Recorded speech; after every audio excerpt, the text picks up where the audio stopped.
and then you can read that notice. Okay, thank you, Millicent.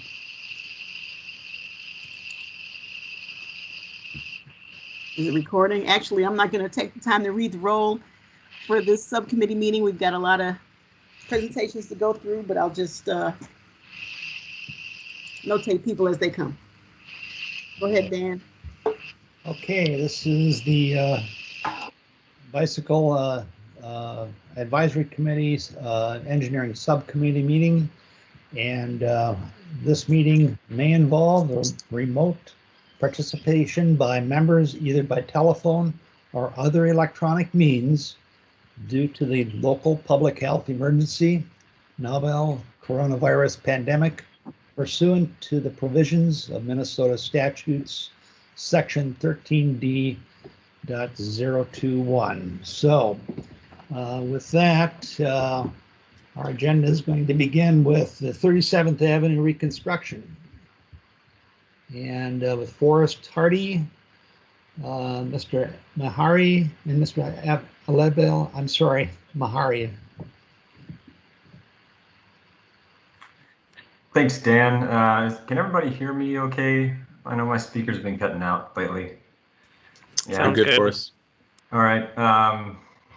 Casey, do you have the presentation? Hopefully you're here.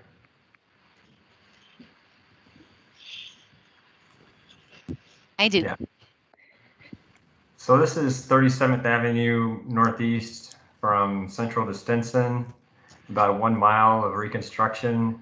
It's in the 2023 construction year. And what we have here is 30% layout, noting a bike trail on the north side of the street. You might remember before we brought this to VAC and we were between a bike trail on the north versus the south side. And we'll talk through some of the benefits to that and reasoning behind why we chose the north side. With that, Casey, you want to take it away? Sure, thanks, Forrest.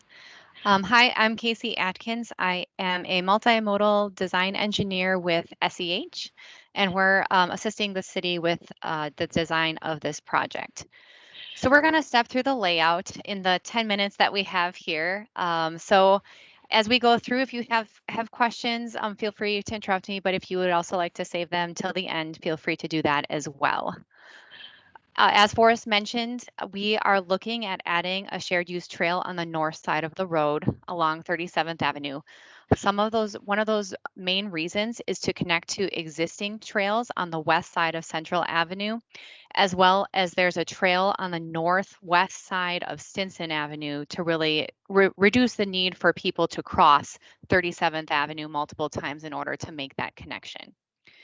At Central Avenue here, you'll see one thing that I do want to note is at 37th Avenue Northeast is a truck route. So we're designing for a bit of a larger truck, not the largest, but not that box truck that you typically see. So we are designing for a shorter semi truck. One thing that we're looking at is those truck turning movements on here using the Minneapolis Street Design Guide that was just released.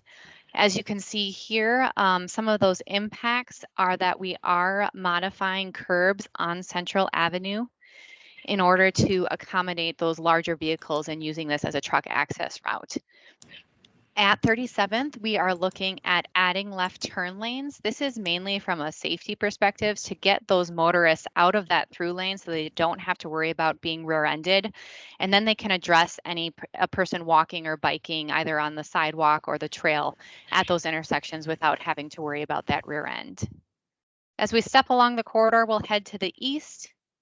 Something that we are considering here, some feedback from the PAC was to consider a painted crosswalk for this location here at Tyler Street. So that's under consideration. We're having further discussion about that. Along the entire corridor, we have a 10-foot wide shared use trail. And where we can, in most instances, we have a 9-foot wide boulevard for snow storage, as well as to get some green stormwater infrastructure along the corridor. Because it's a truck route, we're looking at an 11-foot lane with a 2-foot curb reaction. And with that, we can still accommodate those wide boulevards, as well as a 6-foot sidewalk on the south side in Minneapolis, along with that 10-foot trail on the north side. As we step along the north side, we do have some elevation considerations that we need to take into account. So there are some proposed retaining walls along the north side, just to help us be able to get that trail in and get that clearance for anyone biking or walking along there. I'll step down here. All right, and then as we move toward Johnson Street, again, we're looking to add those left turn lanes at Johnson Street from that safety perspective. We're looking at pulling that trail back just slightly here in order to get some better pedestrian ramps in through here. And we're exploring a raised crossing at Johnson Street with Columbia Heights and Minneapolis. One thing to note here is this is where the bus route transfers. So the bus route goes north on Johnson to east on 37th at this location, and then the reverse movement. And then we are also looking at pulling the sidewalk back just at Johnson Street, because right now it's right up against the motor vehicle travel lanes, just to create some more buffer space in that intersection reconstruction.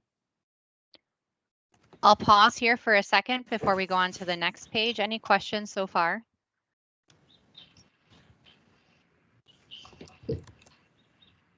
Okay, we'll keep going. All right, as we step along the corridor here again, holding that 9-foot wide boulevard, 10-foot shared use trail. One thing to notice, because we're 9 feet away from the motor vehicle lanes, we should have plenty of space to hold the trail at that sidewalk level elevation at most of these driveways without the need to dip down as people who are biking cross the driveways. As we get to Hart Boulevard, we're looking at adding a left turn lane into the northbound Hart Boulevard, because there's some multifamily housing as well as senior housing up here. In addition, there are transit stops. So we're looking at adding a pedestrian refuge island at this location so that we can accommodate anyone taking transit that might want to cross the street in order to get to Speedway or some other destinations on the south side of the road. Another thing to note at this particular location is that we are looking at a 6-foot wide median from backup curb to backup curb. And we're looking at that mainly to hold these curb radii a little bit tighter for anyone making these turning movements. And again, considering that raised crossing at Hart Boulevard, just knowing that there might be a higher volume of motor vehicles crossing at that location. The other thing to note here is Metro Transit is considering 37th Avenue Northeast as a possible future BRT route. So our design is proposing an 11.5-foot wide boulevard at this transit stop, so as not to preclude future BRT. We won't actually implement the station and everything that goes along with it, but if they decide to implement BRT, they can do so in the future. All right, and then as we go south, we're at there's a center left turn lane here at 37th Place. We heard back from the public that they really wanted to keep this open, especially with the trains that are crossing 37th here. So what we've done here is we've looked to tee up this intersection, pull the trail back a little bit just to try to get more of a protected intersection crossing. And again, we're exploring that raised crossing at this location. So this way, if someone's turning left in here, they can stop, not worry about being rear-ended, address any peds or bikes separately, and then make their crossing of that trail. We are adding a south side sidewalk. We're making that full connection along the entire length of 37th Avenue. So that will cross, it'll be a new railroad crossing here on the south side of the railroad tracks for people walking, as well as that trail crossing on the north side of the railroad tracks. We're looking at a 12-mile-per-hour bikeway design speed, and we're looking to try to make this as perpendicular as we can without a whole lot of impacts, just to reduce any threat of or risk of a tire getting caught in those railroad tracks. And then again, as we move to Stinson Boulevard, those left turn lanes and the trail will carry along 37th Place in order to make that connection to the north to the existing shared use trail. All right, with that, I will open it up to questions. Looks like I see a hand raised, but I can't see whose name it is. It's Cadence Hampton. Novak? Yes. I just had a question. If you can scroll back to the previous sheet. And thank you so much for a really thorough presentation. I just have a few questions about the distance. I guess I have a little bit of a concern that motorists might pull ahead out in front of some of these crosswalks that are pulled back away from the intersection. And I'm wondering if there's any sort of mitigation or design considerations there, just in case, drivers who might want to like turn right on red, potentially either pulling through or not all the way through, maybe blocking those crossings. You're talking about in particular like Johnson Street here where it's pulled back? That one, for example, yeah. Or and also the trail crossing, yeah, 37th place. 37th place. Mhm. So we've designed this. It's actually about 18 feet back to the trail, and with that that raised crossing would come down even closer to the intersection.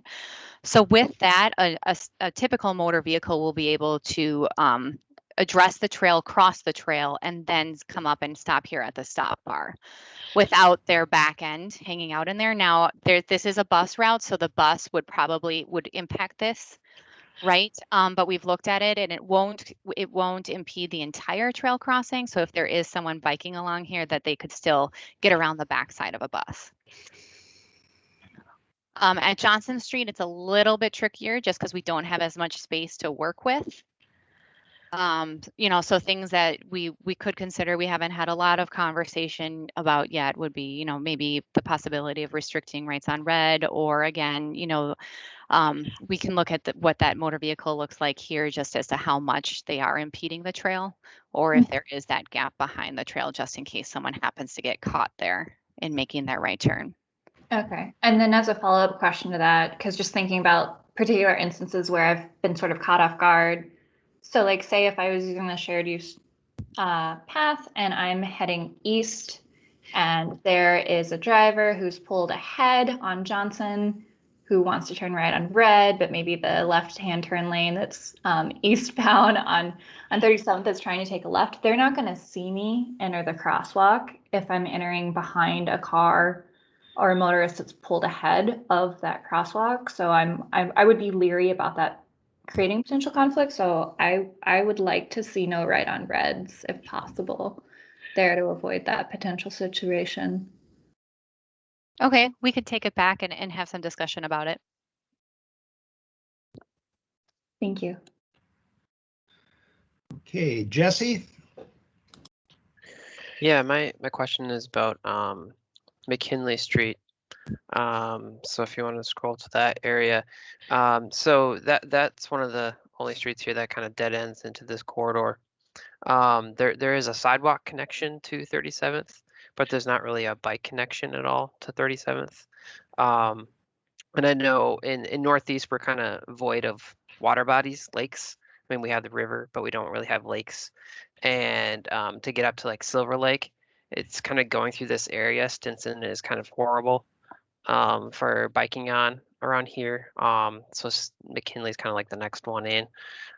So I think it would be helpful to be able to access 37th from McKinley on a bike, and maybe that sidewalk can turn into a shared use trail on the south side for just like that short distance to the intersection with Stinson, so that people could like get up to that trail a little bit further.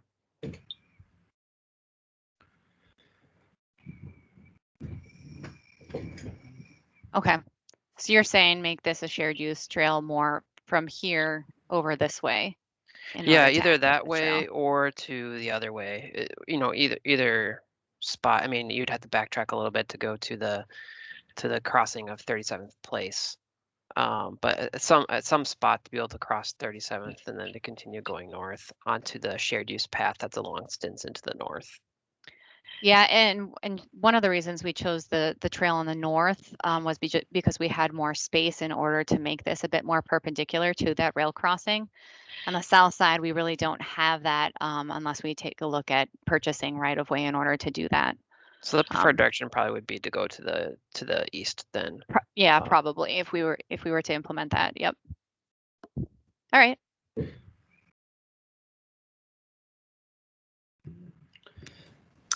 Hi, this is Matthew. Can I go down? Matthew, Sorry. go ahead, please. I'm still just, I've seen a couple iterations that maybe others haven't, but I'm still struggling with the iteration that we're looking at of 37th place. I'm not sure why we don't just have the, like, I like the offset protected concept, but why do we want cars to be able to, like, that doesn't feel normal to me. That doesn't feel right. Like, why can't we just treat that like the other intersections, bring it closer instead of having the stop bar in space, kind of like Cadence was talking about. I'm just. Yeah, as Matthew mentioned, we've had a couple iterations of this. One carried this straight across, one carried it back and more perpendicular to 37th and over. And now we're at this kind of in between option. One thing on this particular location is the concern of when there is a train blocking this location. When there's a train blocking this, 37th place acts as an outlet to motor vehicle drivers. And in existing conditions, because it's not teed up, people are flying through here and not taking that time to stop and look for anyone walking along here. I had someone come pretty close to me when I was out here in existing conditions. So with that being said, in teeing it up, that'll help slow motorists down. And then we also thought pulling this one back made sense just because of how it acts as that outlet for the trail. So that if someone does get in here and a motorist happens to come through, they can sit here and fully have their vehicle in here without the back end sticking out. But we've had multiple iterations and we'd love to hear thoughts on it. I'll just say this once and then maybe connect, at the next opportunity. But I feel like offsetting a little bit is what you want, but I feel like it loses value when there's so much room between the stop bar. Because I feel like most of the protected intersection graphics that I see, the stop bar is, on the other side of the raised portion. So I guess I don't know. That's what I would recommend. Bring it even closer, but. Yeah, and there is a sweet spot, right, for a protected intersection. Design best practices are saying 6 to 16.5 feet, so we could pull it a few feet even closer to 37th. The raised crossing, we were just trying to get a little more space with that, but that's another option as well. There's another in between, even between just the carrying it straight across and even this. I'll say I feel like it's close. I just don't love seeing the stop bar where it is. So, okay, I'm going to stop. Thank you. Mm-hmm. Okay, I think I'll take a stab at it.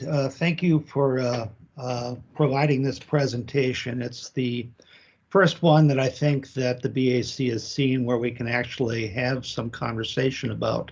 And I think it's a bit a ways away from something that I would find acceptable. As you said, that this plays a lot to Columbia Heights, which I think is fine. I can understand connecting the west and the north routes. Both those routes, unfortunately, do not read as a shared use trail. And that is a problem. And unfortunately, I think we're continuing that problem by saying we're going to make this a 10-foot trail when we have more than adequate enough room to get 12 feet or more to make this a reasonable shared use trail that people are not going to be bumping into this very, very important section between Stinson and Central Avenue. And so, I see a lot, some attempts here to pull together things for Columbia Heights. This is a $7 million federal, regional solicitation. Minneapolis and Columbia Heights are doing an additional 1.4 on top of that. There are definitely pieces that are about bike infrastructure in here that I don't think are being talked about, such as pedestrian lighting, which is a $500,000 line item. And quite frankly, I think you need to come back and address some of those situations when we have a chance to speak, when there are not 6 other projects on the list. So. Can you expand on pedestrian lighting for me? Yeah, there's a $500,000 line item in the original solicitation grant that was submitted by the city of Minneapolis. And, you know, a lot of these intersections are dark. If you look at what was put on the west side of Central, none of those intersections were treated. It's dark. It's a daytime only trail that a bicyclist would be very frustrated because there's not enough room to be able to maneuver with mixed use. And a 10-foot trail does not do that. You're going to center somebody down the middle of that, and you're creating conflict between users. So where you've got this type of space, you really need to be looking at a 12-foot trail. That thing needs to be striped. Those intersections need to be tabled. They need to be marked across the thing so it reads like a trail. I do want to address the pedestrian lighting. So know that it is a plan to add pedestrian lighting along the entire corridor. That will come with final design, which will start up in July. That'd be good to be able to come back and to be able to show that, because as you know, in the solicitation grant, it was also going to be on the south side of Minneapolis. Yep. And right now, this is not reading anything for Minneapolis. I've heard a lot about improvements for Columbia Heights, but I can say the same thing. To get across, to get to this trail system from Stinson, from Polk, from Hayes, from Fifth, actually that's not there, but it's just you haven't addressed anything for Minneapolis and how to get across this thing. Hey, Dan and Casey, I'm sorry to interrupt. As staff, I usually don't like to cut off discussion like this, but we have so many things to get to. I'd be happy to help you guys connect offline. Yeah. About that. It sounds like maybe some of the concerns about the ped lighting were answered, but we do just need to move on. So thank you, Casey, for presenting this. And sorry, we just don't have enough time. We don't have enough time. I'm Yeah, sorry. Chris, may I just add one thing before we go? Because I don't think I addressed it very well. Know that with the green infrastructure, the pedestrian scale lighting, and all of those options, we are looking to balance both sides of the road. It won't just be the trail side that gets all the trees and the greening, and the Minneapolis side gets nothing. We really are, as we move forward, are really going to look to balance that. But again, those other things that you commented on, I think we can maybe address outside of this meeting and have a different conversation. So thank you.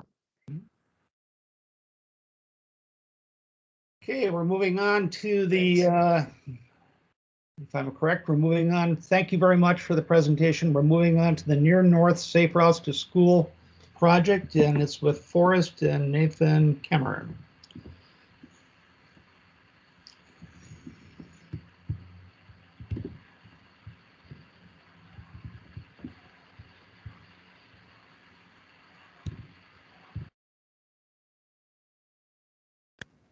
We can't hear anything yet in case you're talking, Forrest.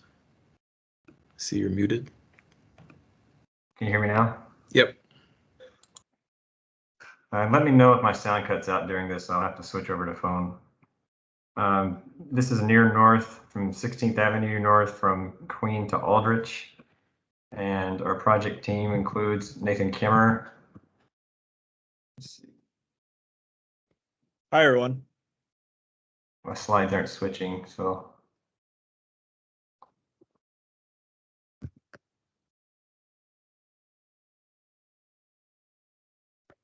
I have to do it just like this. Nathan Kimmer also helping us with community outreach is Zan Associates, and Tool Design Group's helping us with some of the graphics and other support staff. Project goals are to improve safety for the most vulnerable users of the street, including our students that are biking and walking in the area. We're connecting 3 schools and 3 parks along 16th Avenue North and addressing safety on a documented pedestrian crash corridor. Here's our safe routes map showing 16th Avenue North and the schools and parks in the area. Pedestrian crash corridor located mainly near Penn Avenue on the west side of the corridor.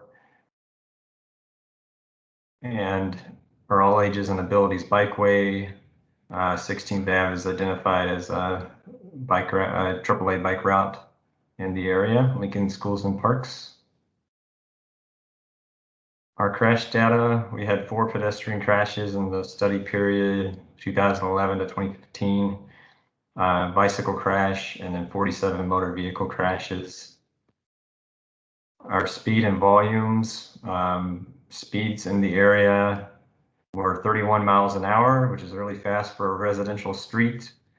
Well over our 20-mile-an-hour recent speed limit update. And then our volumes are nearly 1,000 a day from Logan to Knox, and the main portion of the project are about 300 from DuPont to Bryant on the eastern portion of the project. Some of the items we're looking at implementing are mini traffic circles, planted areas that have raised circle area in the middle of the intersection that we've used in the past on a lot of our bike boulevards. And then we're looking at implementing some raised crossings. These would be raised such as a speed hump, kind of raised in the street with pedestrians moving across the intersection in a raised fashion. We've done some outreach in the area with the Near North neighborhood group.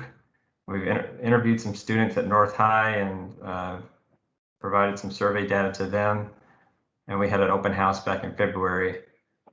We have additional outreach this week, an open house number 2 coming up tomorrow. And we're working with some high school students and after school students this summer, and students from the Luppitt Foundation as well. I'm going to zoom in here, see if you can see this a little bit better.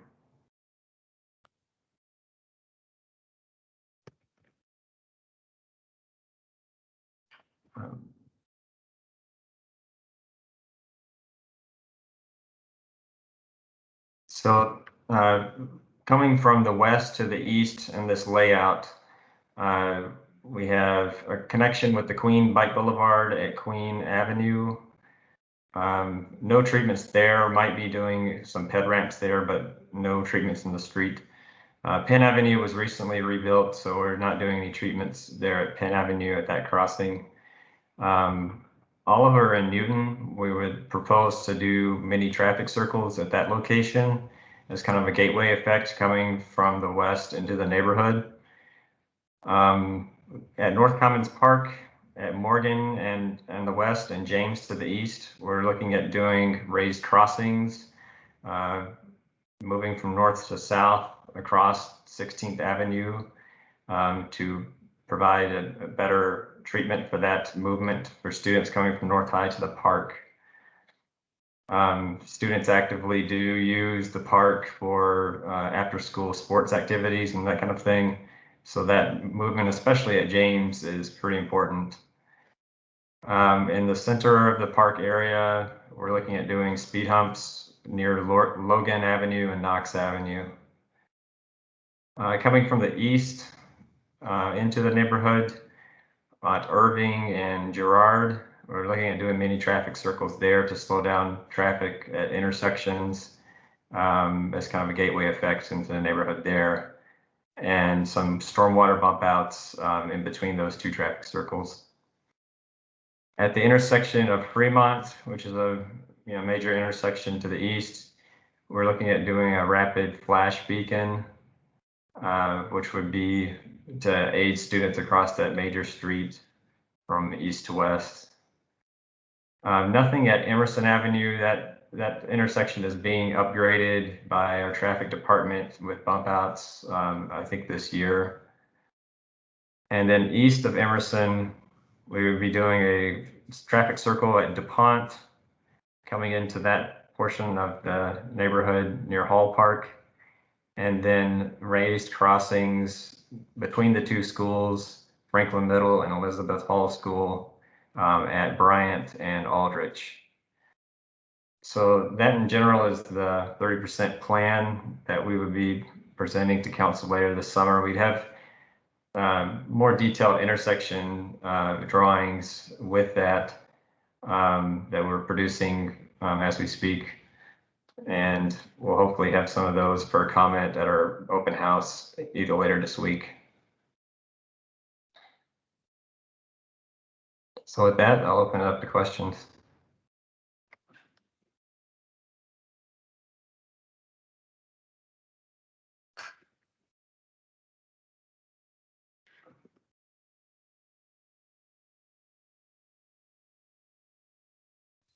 I see Dan, and then I see Deanna. Dan, do you want to go?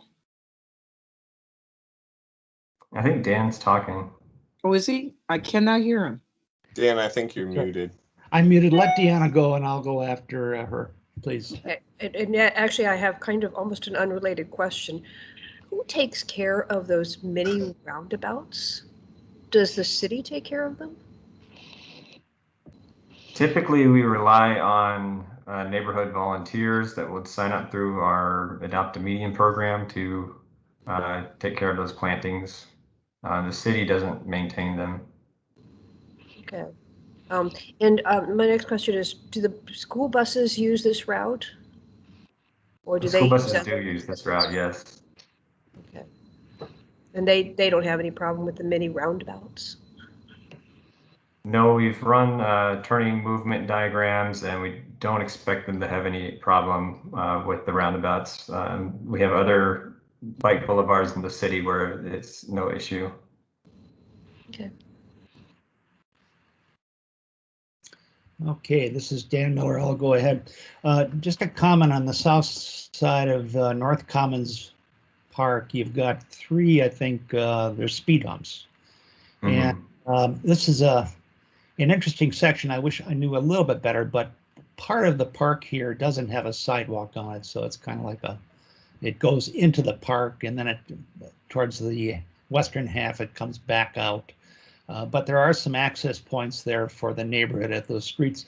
I am wondering, instead of speed bumps, if a possibility of bump outs along that curb wouldn't better kind of close things down, identify where the parking areas are, and rather than a speed bump that just, you know, kind of, I don't know, it's just, yeah, so that difference. And the other question that I do have a little bit about this, and it concerns the toolkit that we are using, which is fine, but I think it's also showing some ways that we should be thinking about improving it. The last time we got together, we talked about wayfinding. For one thing, a comment at the end of the meeting was that this could have been a real opportunity to do some of the thinking that's going on around the North Side Greenway, where we actually closed down parts of these streets. And that was referenced in one of the comments on coming up on North Commons Park by Matthew Hendricks, who could speak to it better than me. So I'm just when I look at this, other than the traffic circles, and the traffic circles and the speed bumps, that section between Penn and 10th is, you know, is kind of open, and I would like it to look greener. And I don't know how to do that, but I just wish that we could calm it down and make it more park-like. Mm-hmm. So that's a two-part question. The first part, the speed humps. I don't know if you have any thoughts on whether we could do some build-outs at the intersection points of those two streets, and rather than the speed humps.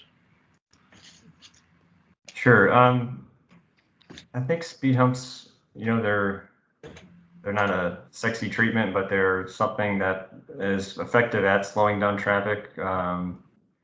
And it's kind of a go-to item in our toolkit. We don't do them too often, but I think in a wide open area like you have between the two, adjacent to the park, it's one of the more effective treatments that is in our wheelhouse. I think wayfinding is something that we're going to explore with final design. We're looking at maybe making connections with Queen Avenue and Emerson Fremont and pointing people that way at those locations. But we just don't, we probably could show that on this plan, but we'll update that before it gets finalized. Right, thank you. We have Cadence on the list here. Yeah, I had questions, and Forrest, maybe this is the more detailed design of the mini roundabouts, but I was wondering, like, if you know dimensionally how they would compare to some of the mini roundabouts in like the Marcy Holmes neighborhoods, for instance, or the one that's down on 17th Avenue in South Minneapolis, if they would be generally that size or smaller. Just the example picture you used showed a pretty small traffic circle. So I'm just trying to gauge like what that looks like for this particular corridor. Right. Yeah, I don't know exact dimensions. We would want to design it enough to where we can get school buses around them, but you know, big enough to where we're actually slowing down vehicles. So there's that sweet spot in between those two things.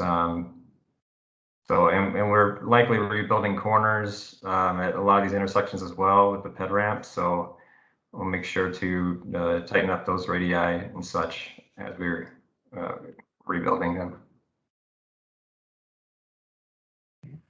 And we have Matthew Hendricks. Hi, thank you. Yeah, I just wanted to note that I think the most exciting part of the plan, at least from my perspective, when it was presented last time around, was the closure of the street that connected the high school with North Commons Park.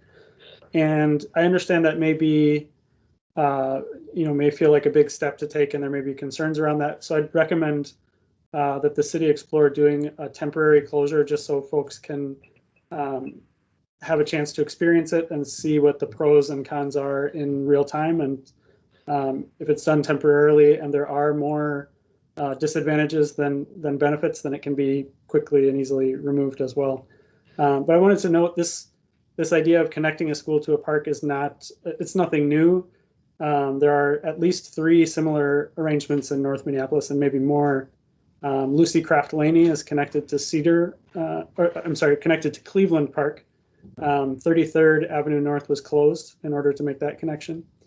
Cityview School is connected to Perkins Hill Park. And then Jenny Lind Elementary School is connected to Bohannon Park, and 50th Avenue was closed in order to make that connection happen. And I think the dynamic when parks are connected to schools is that it's a really helpful benefit to the school to have that access to green space. And I'm simply not aware of very many instances where schools or parks are requesting that the roads that were closed between them be reopened. I think once it happens, the benefits generally are seen to overwhelmingly outweigh whatever the cost was for that change. And so still, though, I think doing something here that's reversible would make sense to honor and respect the concerns that are out there. So that's my main comment. I think that would be a very effective way to reduce volumes on the street and make it much more comfortable for people to use it for biking and walking. So I hope the city will add that back into the options being explored. Thanks, Matthew. And just to respond to that, I think the rationale behind choosing another route there and not closing off that portion of the street is due to the large footprint of North Commons Park and the many truncated streets that are already in the area. Traffic and access would likely be detrimented in the area. And another thing is the volumes along 16th Avenue are kind of well within the Bike Boulevard recommendations by NACTO. So it's not a matter of trying to reduce the amount of traffic volume in the area.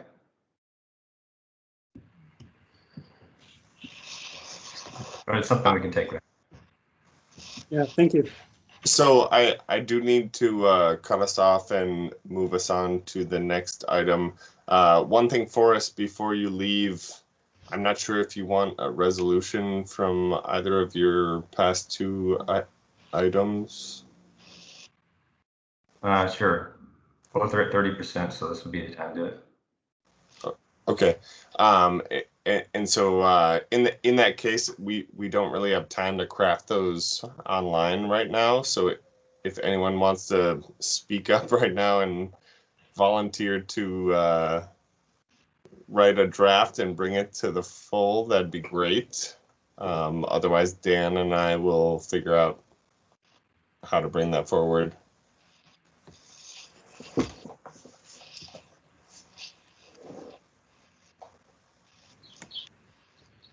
And I think Dan, you were thinking about taking the lead on the 37th one. Is that right? I can do that, yes. And if any, the crux of this is to do these resolutions, they need to be in Millicent's hands by Friday at around 1 o'clock. That it needs to preferably get to me before that time. But if anybody's interested in working on either of these, please contact me and we'll figure out what to do or how to go forward. Thank you. All right, we're on to the Franklin Resurfacing Bikeway with Amy Morgan. I think you skipped one, or am I looking at it wrong? No, you're right, Matthew. Oh, okay. Oh, I'm sorry. The 2022 Hennepin County HSIP safety project. Yeah. By roll. Okay. So this is a fairly rare opportunity where I get to present something to the committee, although I'm going to immediately hand it off to our awesome friends at Hennepin County, but it's still exciting for me. So just a bit of context. This is an HSIP project. Olagoki Afalabi and Kelly Augusto are going to present. I'm very excited about this project. I think they've been doing fantastic work engaging with the city on this. So I want to thank them for that. And then I also want to note the reason that I'm on it, I took over for Abdullahi, who has left the city. And that's why I am on it. So with that, I think I'll turn it over to Olagoki to give us some more information. Awesome. Thank you very much, Matthew. Appreciate it. Good evening, everyone. My name is Olagoki Afalabi with Hennepin County. I'm the county's project manager for the 2022 Highway Safety Improvement Project in the city of Minneapolis. It's an intersection project, 5 intersections in total, and it's actually slated for a 2023 construction. So I'm just going to go over quickly the concept at each intersections. And if you have any question as I present, please feel free to ask, or you can just ask right after the presentation. So I'll get started here. So as I mentioned earlier, it's 5 total intersections. The first one at Cedar and Lake Street. The remaining 4 intersections along 42nd are Cedar and 42nd, 21st and 42nd, 26th and 42nd, and Clemens and 42nd. And it will be a 2023 construction. So just to go over the layout here. So on Cedar and Lake Street, currently there are 3 curb extensions at 3 of the corners on the intersection. So the HCA project will be adding a 4th curb extension at the southwest corner right here. We would also be upgrading the pad ramps as well as adding APS to the signals and adding push buttons to the pad ramp locations. And would also be restriping the crosswalk marking for better visibility. And that's pretty much all we are doing at this intersection. I would mention that there is also a coordination with Metro Transit for the B line project at this intersection as well. So that coordination is also going on with the HSIP. The next intersections are along 42nd, and the first one here is at Cedar and 42nd. This intersection is currently a 2-way undivided. For this project at this intersection, we will be adding a dedicated left-turn lane. And the reason for that is at a 2019 engagement with the Standish Erickson Group, the biggest comment and biggest concern we got at this intersection was left-turning vehicles conflicting with pedestrians and bicyclists. So to address that, we'll be adding a dedicated left-turn lane. with some modifications to the signals to better protect pedestrians and bicyclists. Added to that, we would be doing curb extension to further reduce the crossing distance, as well as having a bike bend out for a protected bike facility at the intersection. We would also be restriping this crosswalk markings for better visibility, as well as restriping the lane reconfiguration due to the addition of the left turn. Also, we'll be adding push buttons to these intersections as well. So both signalized intersections will be having push buttons and APS added on. The next intersection, I should also mention that we would also stripe the on-road bike facility as well to better dedicate that. On 42nd and 21st, the remaining 3 intersections along 42nd are not signalized, so they do get a different treatment from the signalized intersection. On 42nd and 21st, we are putting in a median through the intersection. The biggest comments we got on these intersections, especially 21st and 26th, were drivers making left turns and conflicting with pedestrians, as well as drivers not waiting and bypassing drivers waiting to make a left or using the bike lane. So to address some of these comments we got back in 2019, we are introducing a curb through the intersection and converting these intersections from a right in, right out. This then reduces the conflict points from 32 to 4, which better improves the safety of these intersections. Added to that, we'll be having median refuge for pedestrians to wait while crossing, so it takes away the need to cross 2 lanes, so that way they have the opportunity to wait as they cross through each lane. We'll also be upgrading the ped ramps at these intersections, as well as restriping the dedicated bike lanes. As you can see, we make sure that the medians is wide enough to accommodate that pedestrian refuge usage. Go ahead, Cadence, right? Yes, thank you. I just had a question. You said that you would be adding ped ramps. So if I'm biking along 21st, will I be able to wait in this median with my bike like perpendicular to 42nd? Is there enough room for a user like me to wait here? That is a great question, and I'm glad you mentioned that because I forgot to mention that while I was presenting. So we also have a bike cut through at this median. So we are aware that 21st is a bike boulevard. So to maintain that usability for bicyclists, we are having cut through in the median just specifically for bicyclists. So there will be no conflict between bicyclists and pedestrians using the median. Great question, appreciate it. Moving on to 26th, similar concept with 21st, same idea, same process.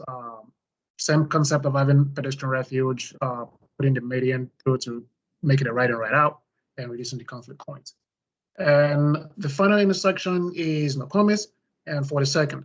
This currently is a 4-way stop, and in 2019, when we met with the neighborhood association, the biggest comment we got was the resident wanted the 4-way stop to stay. So to address that, and as well as reduce the traffic, as well as implement traffic calming at this intersection, we are proposing medians at this intersection as well. But instead of a right in, right out, due to the stop sign, we'll keep the intersection open for full access, but we'll still implement median refuge for pedestrian safety. We'll be upgrading the ped ramps as well as striping the bike lane for more visibility, as well as making them more dedicated. And that concludes the presentation for the HSIP, and I'll open it up for questions.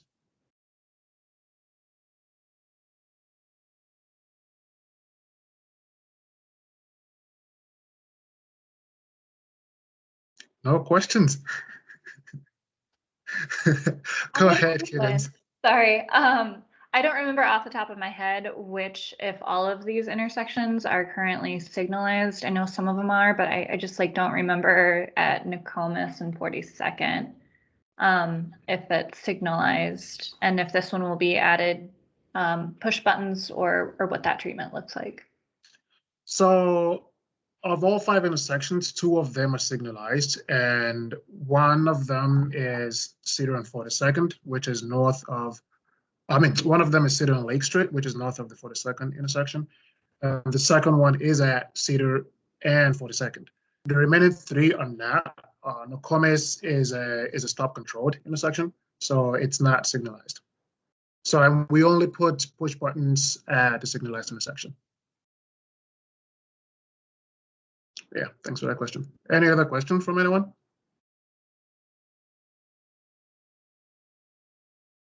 I was ready for some questions. Well, you just did such a good job. That's like, what else is there? I'll note while people are thinking, I'm very excited for the protected intersection concept at Cedar and 42nd. I think that's something that we want to do more and more, is have spot protected intersections, even if the rest of the corridor isn't protected yet. I think that's in line with teeing up a good protected network over the 10-year period of our transportation action plan. So that's one of the things that I really appreciate with the county teaming up with us. Awesome. Thank you, Matthew. Matthew Hendricks, looks like you were going to say something. Yeah, thank you. So can you go back to the diagram for the Lake Street and Cedar intersection? Uh-huh. So I'm a little concerned about this one, or significantly concerned. I think this is probably an improvement over what's there today, so that's worth acknowledging. But it still seems like a lot of lanes to cross if you're on foot. So crossing 5 lanes to get across Cedar. Has there been analysis that shows each of those lanes individually is absolutely necessary? And I ask in part because Cedar's been converted to 1 lane each direction, a little bit north of Lake Street. So to have it blow up from 2 lanes to 5 at this intersection feels like it's maybe being conservative and trying to avoid traffic delays, but it's definitely not conservative from the standpoint of maximizing pedestrian safety. Thank you for that question, Matthew. So we, as a county, did not actually do any lane reconfiguration analysis for this. That said, Lake Street is currently part of the Metro Transit B-Line project, and from my understanding, they are looking at reconfiguring the lane. That said, I don't know the details to which they're planning on doing that. But I know that Metro Transit is performing some traffic analysis on what alternatives they have at this corridor, the corridor of Lake Street, that is. As far as Cedar is, I'm also not sure whether Metro Transit is looking at that, but from a county perspective and for the HC purposes, that wasn't looked at. I don't know if that answers your question, Matthew. Yes, that's helpful. I mean, I think the feedback that I'd love the BAC to be able to give is that, we're really excited about the improvements, but we're not necessarily excited about the Cedar Lake Street intersection, the way it's designed. Mm-hmm. Recognizing though that that's in large part a legacy of, decades old decisions. So just to kind of note, there's still safety work to do here. Right. Even as we're excited about some of the improvements that are happening today. Right, and I will make sure to note that down and take back, and I can discuss with the staff. Yeah, thank you. Thank you. Someone else has their hand raised. Yeah, Matthew, this is Trey. The question: going to the Cedar and 42nd intersection, do you know what the design curves, or I guess Olagoki, do you know what the design curves on the bikeway is? The what now? The design curve on the bikeway, whether it's designed to a 20-mile-per-hour bikeway curve, or it looks like just like a slant. So I'm just curious what that curve is through the curb. So it's not an actual curve, but it's just more of an off ramp from the road. I mean, a ramp to get them off the road-ish and get them onto the trail. Well, I would call it trail, but it's not a full trail. But it's technically, we haven't looked into the detailed design of it yet to know whether it's made in certain speed for bicyclists. But this is just more of a conceptual level, just to see what it would look like. But once we get into the detailed design, then we can start to look to make sure whether it meets certain standards for that trail. Matt, did you have anything to add to that? Well, I'd be interested in what Trey's thinking about the design speed, because state aid standard says 20 miles an hour.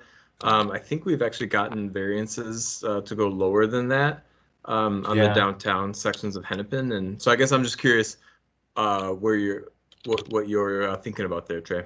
Yeah, I was curious if you guys had gone for a variance in this location because it doesn't, even though it's conceptual, it doesn't look like it's 20 miles per hour. I would assume you'd probably need to stretch the curve out a little bit more, kind of like how the northwest quadrant is. Yeah, northeast quadrant is, I'm sorry. Northeast quadrant, yeah. But yeah, I'm just curious. Okay. So yeah. Right. Yeah, no, we can definitely further look into that. Currently, as I mentioned earlier, this was being conceptual, and we were trying to minimize impacts to, say, parking. But, when this was created. But as we get into detailed design, we can, take another look at that and see what makes the most sense. But that's a good question. Thank you. Any other questions? Awesome. Thank you all. Yeah, Dan Miller here. Just looking at that a little bit more with a 5 foot wide, et cetera, and just thinking about the bicyclists that may be going on 42nd Avenue, and whether one would take that 5 foot path or just stay in the lane and wait for the light to turn and then move back in.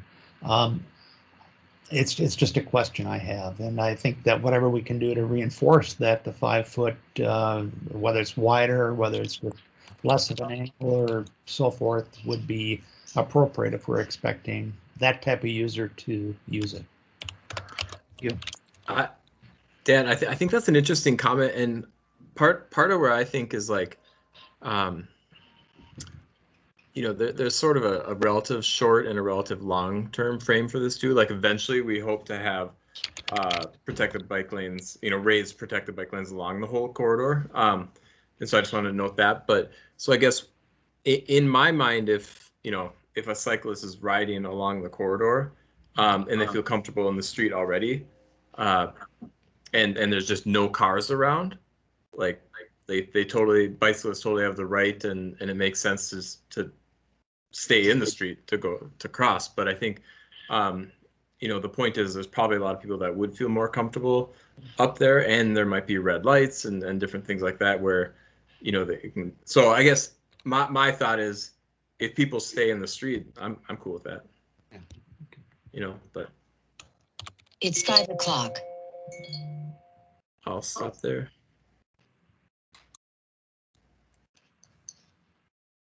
Next item.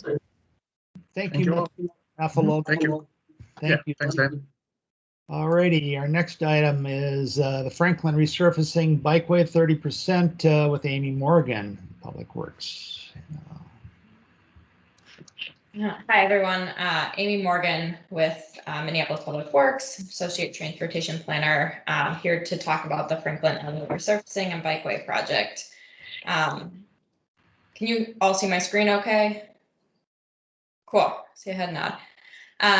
So in 2021, our Public Works Department is planning to resurface Franklin Avenue between Penn Avenue and Colfax Avenue. We'll be looking at the striping between Hennepin and Penn.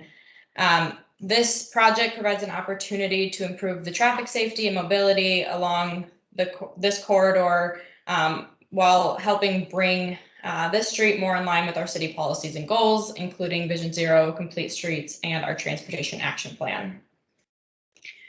Franklin Avenue is a really important east-west connection. It's one of the only continuous roads between Hennepin to the west side of Lake of the Isles, or it is the only one, excuse me. It connects businesses, parks. You have Kenwood Elementary School there. Just a really important east-west connection. There's also the connection to the future reconstruction of Franklin Avenue just to the east of here between Hennepin and Lyndale, also connecting to the future reconstruction project of Hennepin Avenue. This segment of Franklin Avenue is also identified in the Transportation Action Plan as a future bicycle corridor.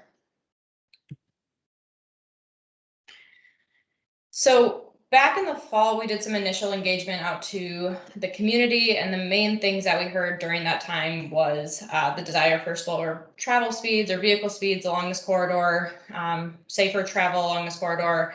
We heard that the existing on-street parking is really important to maintain and is in very high demand.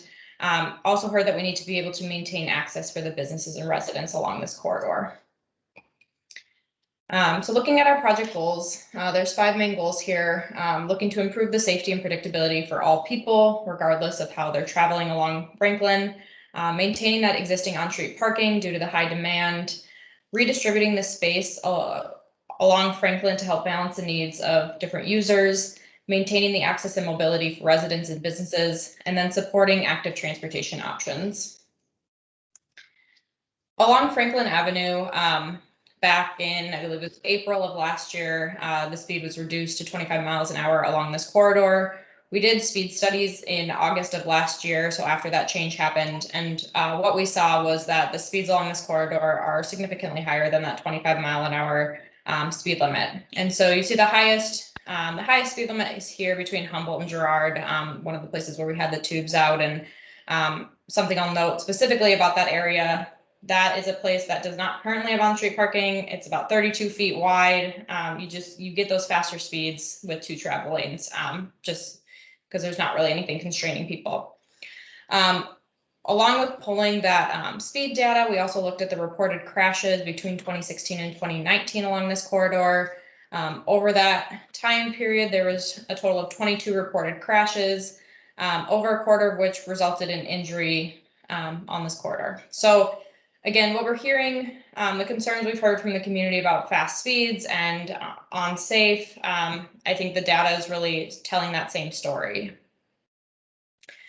Along Franklin, we have essentially 2 different zones. We have opportunity areas where we have adequate amount of space to reduce the travel lanes to 10 feet and add in standard bike lanes. But we also have a couple areas that are a bit more challenging because they do currently have on-street parking. We don't have as much space to work with. And so within those areas, which are highlighted here on the bottom image, between DuPont and Fremont, and then between Penn and kind of just west of Lake of the Isles, these are areas where we had to get a little bit more creative about how we can still provide a network connection for the cyclists while still maintaining the vehicle operations as well. So taking city policy, our technical analysis, and what we've heard from the community, we've gotten to our concept design, and really there's 2 main bicycle treatments that we're proposing along Franklin Avenue. Kind of in those opportunity areas, we're proposing standard on-street bike lanes. In those areas that are a bit more challenging, we don't have as much, or we have more demand for the space that's there, we're proposing advisory bike lanes. This allows the on-street parking to remain in place while still providing that access and network continuity. So advisory bike lanes, for those who might not be as familiar, it's a type of shared roadway where you can expect mixing, yielding, and merging. Benefits of this type of bike treatment is that research shows it helps slow vehicle speeds and reduces crash rates along these corridors. We're able to maintain that on-street parking, which we know is very important in this corridor. It provides dedicated space for cyclists within the roadway where standard bike lanes wouldn't typically fit, allowing for that network continuity within constrained corridors.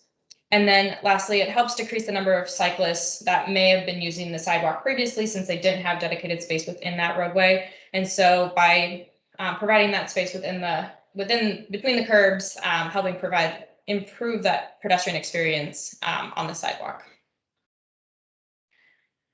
So I won't go into too much detail. I know we're short on time. You should all have these materials, but I'll just quickly note within these areas, they're broken out into 5 different sections. Essentially, those sections are broken up based on the type of treatment as well as the street width.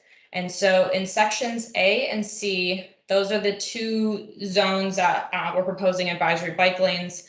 The majority of the corridor, section B, is about 32 feet curb to curb. We have, that's where we're proposing those standard bike lanes. And then as you get over to closer to Hennepin, the road widens out. And so it's a little bit different of a cross section. If anybody has specific questions, we can zoom in and look at this, but just for the, just to be respectful of everybody's time, I'm going to end there and open up for any questions. Okay, Cadence. Thanks. I'll have to take a look at the specific A through E lettered sections, but it's more of a comment that if this is signed at 25 miles per hour, the advisory bike lanes feel a little less comfortable for a lot of users. And I'm worried that you might have people popping back onto the sidewalk to ride in those areas if it's confusing with the discontinuity of the bike lanes, if that's going to make people feel even more confused. So I'm just curious if there is an alternative to the advisory bike lane proposed concept in those places. Thanks for that comment. We did look at a number of different possibilities here, but given what we heard from the community and the council office, really removing that parking is just not an option at this time. And so in order to make things work, we essentially had two options. We looking at sharrows or advisory bike lanes, and given the characteristics of both and what we've seen played out in other projects across the city, we feel strongly that advisory bike lanes are more favorable than having sharrows in these constrained areas. And I understand the idea or the thought about that if it's confusing or maybe not as clear to users along these corridors, but we do have a number of these across the city that are working well, that have very similar conditions to this. Okay, we've got 4 people in the queue. We are getting tight on time, but we're going to start with Janice, and we'll work our way down and see if we can get through it. Yeah. Okay. Yeah, I live in this neighborhood, so I know this very well. It looks to me like the parking is just an A and then C and D and E just on the edges. Is that true? And yep. So, yeah, and that's the way it is now, actually. There's no parking in section B, I think, right now. I guess when you say standard bike lanes, do you mean not protected? Because you did say 32 feet, which sounds to me like plenty of room for protection for the bike lane. They would be standard 6-foot bike lanes. That would allow for 2 10-foot travel lanes and 2 6-foot bike lanes. And so we don't have space for that buffer. 10, 20, 32. Oh, so there's only room for 6-foot bike lanes. Because the other problem with speeding on this corridor, I can say, is that many drivers consider the stop signs along Franklin to be suggestions as opposed to stop signs. And I can tell you almost every day I see cars going through the stop signs on Franklin. So I don't know how you can improve making people stop at the stop signs. But really, speeds really need to be reduced in that section. Yeah, with reducing that lane width, the goal is that it helps kind of provide a visual narrowing of the street as well. And so we're hoping that helps slow those speeds. I guess I just had a question about, are we, Matthew, is the city really still putting in unprotected bike lanes? Isn't that sort of against policy? Yeah, so that's a great question, and I'll try to be brief because I think it could be a longer answer, but the answer is yes.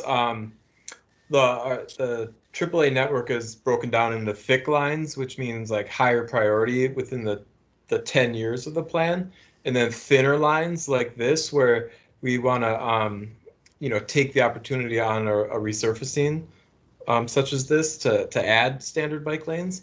So it is important to note that I do think this fits with how we've laid out the AAA network, and that it is a high stress. I mean, at least it's not a low stress facility, but we think it's better than not having any striping out there at all. So I just want to acknowledge that we don't think of this as like a low stress like a route. So. Okay, we have Aaron on the line.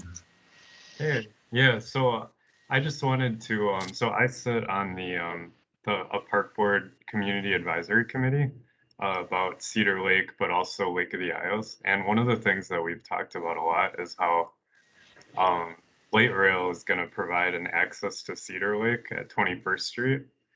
But then the only gateway really to Lake of the Isles is through this northern section. So for somebody who maybe is coming in from a lower income area along Franklin, say Franklin and Chicago, their route to get there would be along Franklin. And so I just kind of urge folks associated with this project to consider that as we create this with the new Franklin reconstruction planned already, and then possible future developments east of Hennepin, or east of Wendell, that we maybe it could be traffic calming measures along this, like additional traffic calming measures associated, kind of paired with the advisory bike lanes or something like that, just so that if somebody whose only method of being able to get to this lake by bike or on foot were to be through there, we would they'd have some other means of getting there. Like they could feel comfortable biking with their family from I don't know, say, well, for the sake of this future reconstruction, from Wendell and Franklin, and they'd be able to get there without needing to ride on the sidewalk or something because they don't feel safe. So that was kind of my, like, I think I'm happy to see this improvement for sure. The other, I guess, kind of secondary with that same thing that I was mentioning about the master planning community advisory committee is that I would recommend, and maybe Matthew can link us in some way, but just for you to get in touch with the folks from the park board that are operating this, because that's been one of the things we haven't really gotten into the finalizing of any plan or even anywhere near that. But one of the things we've talked about is how the one gateway to this park is through there. So I don't know what kind of partnership there could be or communication, but it seems like it might be helpful to link you and the folks from that CAC. Aaron, I'll note that we have been in conversations with park board staff about this, kind of as they're going through that master plan and sharing these concepts with them to make sure that everything is kind of working together. Cool. Yeah. Cool. So maybe that's taken care of then, but those were just my thoughts. Okay, we've got Alyssa on the line here.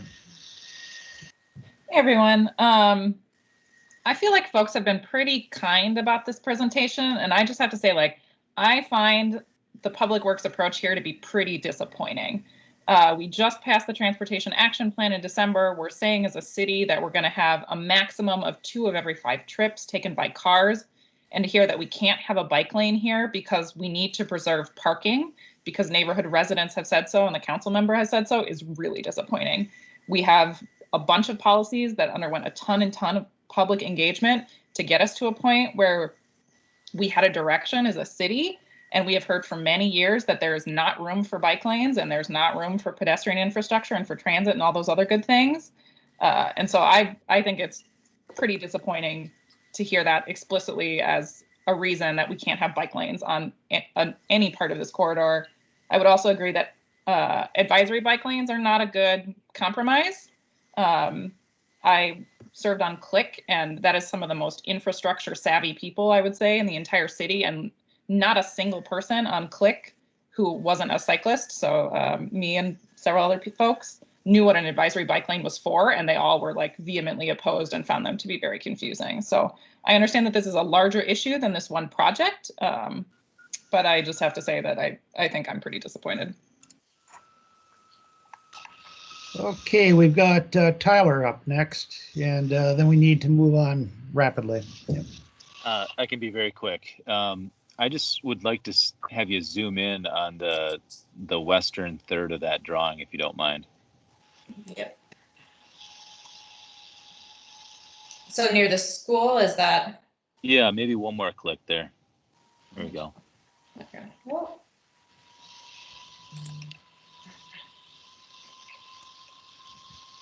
Let me know if you want me to zoom in a little bit further. No, I was just looking at the connections across the street, that mid block there. Anything that links, the 2 parks together, Kenwood and like the aisles there, and then across to the school is kind of what I'm looking at. I don't really have any questions. I kind of just wanted a little zoom in there. Thank you. Yep, no worries. Thank you. Ms. Morgan, for this presentation, and we're going to move on now to the University and 4th Bikeway with Mike Samuelson, Kelly Agosto, and Steve Wesser, 15 to 30%. Actually, Dan, I think we're on to Bryant. That one was pulled since the time that you and I talked. Got it. The LIMS agenda shows the Bryant one. All right. My apologies, folks. There we go. That was a quick psych out. I turned on my camera and turned on my microphone just to get switched around. Can you all see my screen? Yes. Yes. Yeah. Awesome. Sweet. So yeah, this is the Bryant Avenue South Reconstruction project. My name is Trey Joyner. I'm an assistant project manager for the project here, and I'm an associate transportation planner in the Transportation Planning and Public Works Division. And I'm joined by Liz. Hi, everyone. Hey. And this is the Bryant Avenue South project. You guys have seen this before. I'll give a brief background on where we are with the project schedule, what the scope is, and where we are as far as our third phase of engagement. So the reconstruction project is a 2.5-mile reconstruction of Bryant Avenue South, including the full right-of-way of Bryant. We have a number of project goals that we set during the first round of engagement that occurred last year in the spring. A number of those, or all of those, address city policy outlined in the Transportation Action Plan and some of other policy documents like a Vision Zero Action Plan and the National Design Guide.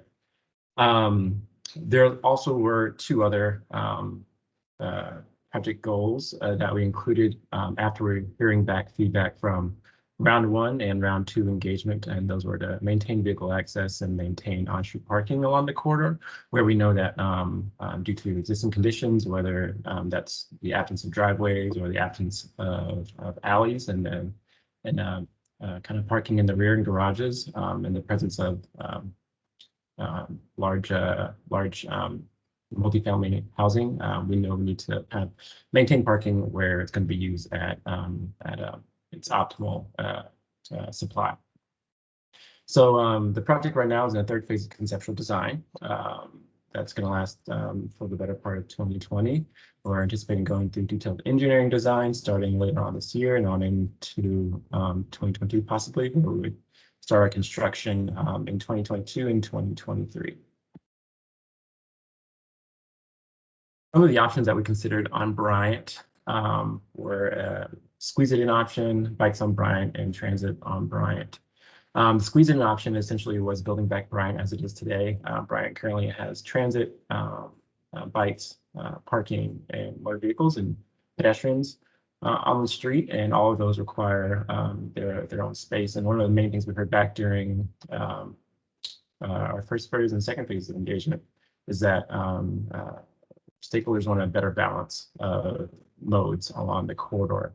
And as we transitioned in from round 1 and kind of synthesized that stakeholder feedback and revised and our project goals into our draft concept in round 2 of December of last year, we presented our Bikes on Bryant concept, which included the proposal to move transit to Lyndale to kind of get that more space on Bryant, but also account for Lyndale's potential capacity for transit in the future. Just there's a lot more space on Lyndale to accommodate transit than there's on Bryant, given the modes that are currently on Bryant. Another big point about this too is I didn't mention it earlier, but one of the project goals was to include green infrastructure on the front end of a reconstruction project. And it's a rather new goal that the city is including on reconstruction projects. And currently, as is, there are no boulevards along Bryant, so that's no boulevards to store snow or to treat stormwater. And so we want to make sure that's an important project goal as we proceeded forward through the conceptual design. The other option that we looked at was transit on Bryant, where we moved a bicycle facility to an adjacent street. There are some severe complications with that. It included a lot of parking removal either Aldrich or Colfax. But additionally, there are some routing complications with the termini of the bikeway, whether it ended at Lake Street or 50th Street, given that there are no signals at those intersections. And so there are some significant complications there. This is just a draft concept design evaluation that we did. That was as we progressed into round 3 of conceptual design and engagement. This is as we kind of digested some of the feedback that we heard back through round 2 after our open house last year when we presented the two-way concept. A lot of the feedback we heard pointed to an alternative option to balance the project goals and stakeholder feedback that we've been receiving along Bryant. And so that alternative option, after a bit of work on our end, we determined that a one-way option would be potentially be a good fit for kind of rebalancing those project goals and that stakeholder feedback. And this is just a evaluation of our project goals and those options of the bikeways on transit or bikeway on Bryant, and a one-way option our transit on Bryant. And as you can see, the bikeway on Bryant and the one-way option for vehicles better balanced and met those project goals. So it's kind of why we're kind of progressing with that through round 3. Lisa, do you want to take this one? Sure. So I'm just going to give a very, very high level overview, and then we'll open it up for questions because we have a short amount of time.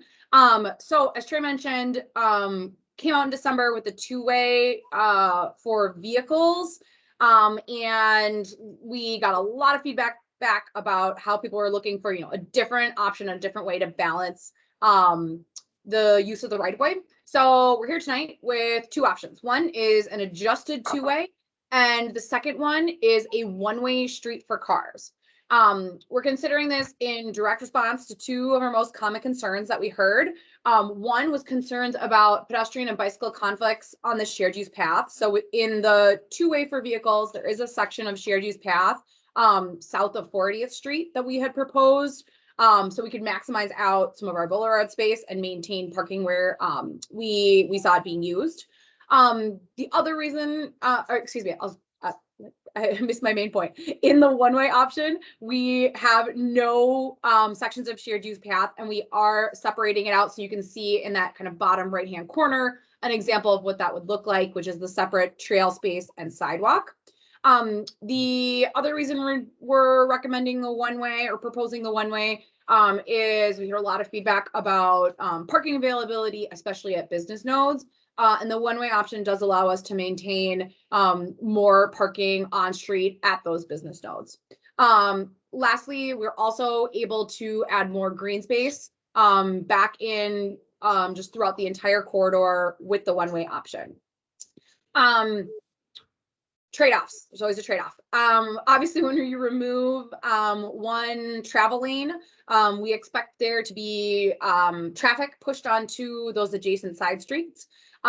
In the busiest hour of the day in this corridor, so in the PM, the afternoon rush hour, we expect to see the local residential side streets to have an increase of approximately 20 to 35, say, vehicles in additional trips in that peak hour. Lyndale is also expected to see between 65 and 100 additional vehicle trips, but on a street that carries, 10,000 to 15,000 vehicles, you're probably not going to notice that on Lyndale. It likely will be a change that people will notice on a residential street in that busy time period, but still a modest increase. One Public Works is willing to take on with all the trade-offs associated with trying to meet all the goals in this project. The other big piece here is that with the proposal, we would be moving transit to Lyndale. We have a lot of information about that. I'll say the biggest positive response we've had on that are to the 3 pedestrian medians that we're proposing. So at any location on Lyndale where we are proposing a bus stop at a location that does not have a traffic signal, we are proposing a pedestrian median. And people are, we've had a pretty positive reaction to that. I'm going to stop there and open it up for questions. Given we can talk through, specific locations, but I know they're very short on time. We do have the full layout, all kinds of materials, survey up right now. So lots to dig into, but I'll stop and open it up for questions. We can go where you guys want to talk. Okay, we've got Janice. with a hand. Okay, mostly my question's clarification. So is the idea to move transit with both model, whether it's one way or two way? Okay, so no matter what, you're talking about moving transit. Correct. So no matter what, move transit. And then the question is one way or two way. Is that just the question, one way or two way? You expect us to weigh in on, I think we would have an opinion on this. One way looks great. I mean, if that's really an option. I don't know if we want to have a motion about that. That's yes, it. Motion for sure. Wait, there's a few more questions though. Let's give Alyssa the mic. Thanks, Dan. As I said just a few minutes ago, as evidence it's a citywide problem, I think the amount of parking here, right? Like parking begets driving. And I think we could probably do much more visionary things with the parking space. So I'll come up with some thoughts to share as part of our resolution, but just wanted to say, like, all the great things are great. And also, if we keep building parking in the amount that that folks are currently using it, because our whole system is designed around cars, we're never going to get where we need to go policy-wise. So it's a broader conversation. Okay, Aaron. Hey, yeah, so I guess building off of what Alyssa was just saying, my wife and I sent an email to the project office about this. We love the concept, obviously, that we ride Bryant regularly. It's going to be an amazing improvement over the existing conditions. One thing though that really caught our attention was the 8-foot squeezed zone of this two-way bikeway. And it kind of happens opposite to what seems to happen with the business nodes, where we get more parking, wider streets, but then the bike lane, like where more cyclists would theoretically be at the major intersections, like especially between, what is it, about 32nd Street and Lake Street. But all throughout the business nodes, I just really would like to promote the idea of a minimum 10-foot bikeway for this, because it seems like that's kind of like and throughout the entire corridor. 8 feet, as I look outside my window and see a 6-foot sidewalk, adding 2 feet to that for two-way bike traffic around Lake Street and some of these other business nodes just seems really narrow to me.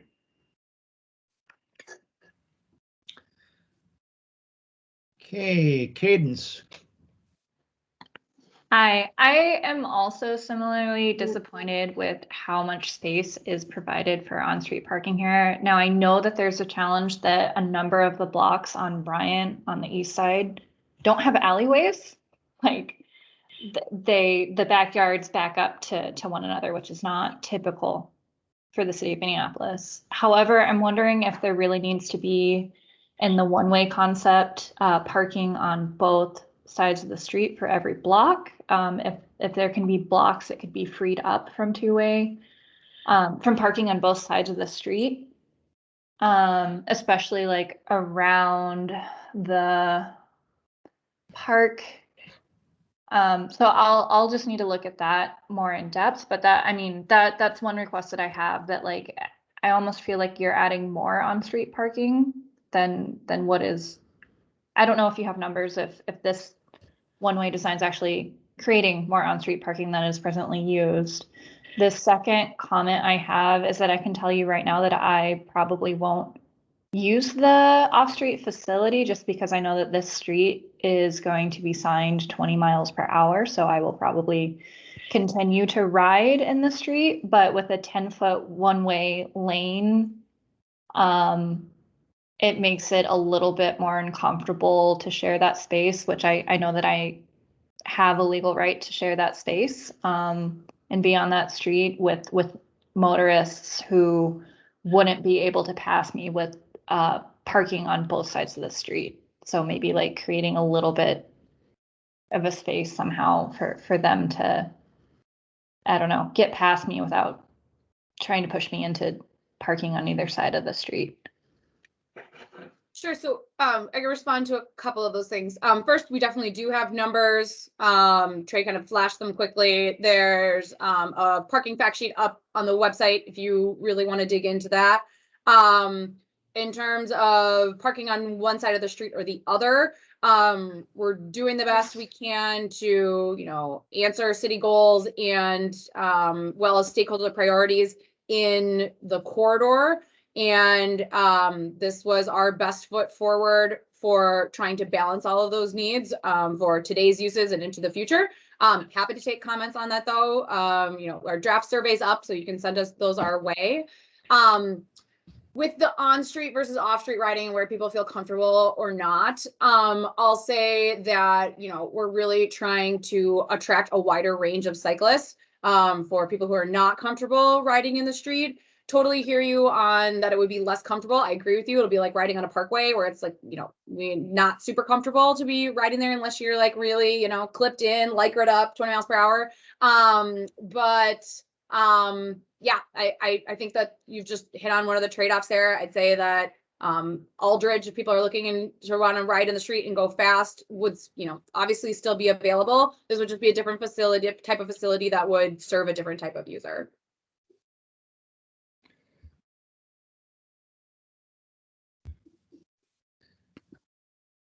Okay. All right. It looks like nobody's in the queue. If there's nobody else, I think we will be ready to move on. Thank you, Trey and Liz, for coming to join us. Is there something you want from us? A resolution at this point would be helpful, one way or the other, what you guys are looking for here. I'll also note that this is going to layout review at TPW, Transportation Public Works Committee of City Council, slated for the end of the summer. Okay, thank you very much. All right, with that, we've got one more presentation, and it's the Upper Harbor Terminal, 33rd Avenue North, 15% with Alexander Cato, Cedar Flichting, and Chris Bauer. And with that, Alexander, you want me to pull up the presentation on my screen here? Yeah, please. And I just want to apologize in advance. I'm having some internet connectivity issues, so I will not be on video. But hopefully my audio will sustain throughout the call, and we'll get started. First of all, thank you to this group for just all the work you do for the city of Minneapolis, and just continuing to advocate for multimodal facilities. We presented to the larger committee back in January on our 10% design, so it's a little unique that we're coming with a 15% design and really just on 33rd Avenue. The reason for that is the original version we showed you of 33rd Avenue was very preliminary, and we're now at a point where we have two different design options and want feedback on both of those. We will be coming back to you for 30% design for 33rd Avenue, as well as the rest of Upper Harbor Terminal. Next slide, please. So this is Upper Harbor Terminal. I'm just providing this slide to show context of the scope of the infrastructure. 33rd Avenue is on the left side of the image.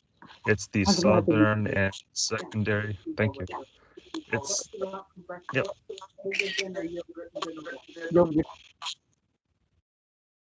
Okay, I'll continue. So it's the secondary access point. Dowling Avenue to the north is our primary access point. The Parkway Phase 1 and 2 will be the multimodal access points within the site. So 33rd Avenue is a really critical connection piece. It's just off of Lowry Avenue, which you can see on the left side of the image. Also connects to the 2nd Street Bikeway facility. And it is just going to be a great secondary access point. Next slide, please.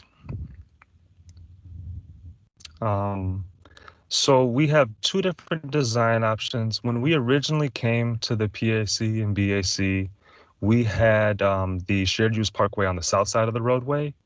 We have since revised it and moved the shared use path to the north side of the street. The primary reason for that is there's a lot of truck activity on this street, upwards of 100 trucks a day coming in and out. making deliveries to Libra, which is on the northwest corner of the map, as well as GAF, which is most of the southern activity. So there's a lot of truck activity in this area. And also the roundabout and connections will also continue into the southern portion of the UHT site, which will have light industrial usage and also additional truck activity. So there's two options here. There's a lot of details. I'll talk to them briefly and then transition to Ciara and Chris to provide some additional details. I'm sure you both know Ciara and Chris. They work with Tool. They've been a great team helping us to drive forward on these designs. So we're really excited to get feedback from you all. So with this design here, you'll see that shared use path on the north side. It travels across 3 active rail tracks into a roundabout. This design also has a sidewalk on the south side, which you can see in this image is a 6-foot sidewalk. The left side of the street is 24 feet of travel lanes. There's also a 6-foot shoulder, and this was implemented to provide a little bit of staging and maneuverability for the trucks that are moving through here. We are also adding or including approximately 4 parking spots to serve that business on the southwest parcel. This entire kind of southwest stretch that you're seeing with the stripe lines originally was all parking. And so we're removing a significant amount of parking. We are not removing all parking. I'm sure some of you may have some comments on that, and we're more than happy to hear those. But we are preserving some parking for the auto business to provide some customer parking for that business. That's at a high level everything on here. Chris, can you just move to the second one and I can just kind of highlight the boulevard piece as well? Yep. So thank you, Chris. So in this option, we still have the shared use path. We are adjusting and removing the sidewalk in anticipation of future development. And in place, we're able to add in a boulevard with trees to provide a bit of greening amenities for users of this area. We are removing the sidewalk, but still providing space for its future development as development occurs. And these are the two options that we have set forth, and I'll transition it to Ciara and Chris if they have any additional context, and then from there we can take questions from the audience. Yeah, Chris, if you wouldn't mind going back up to option A, and always good to be back at the BAC. Hello, everyone. You may be scratching your heads on, boy, that shared use path sure squiggles weird. That is because of the rail crossings and to square up the crossing of the shared use path. Also, that bikeway design speed is only 15 miles per hour with it's almost like a chicane.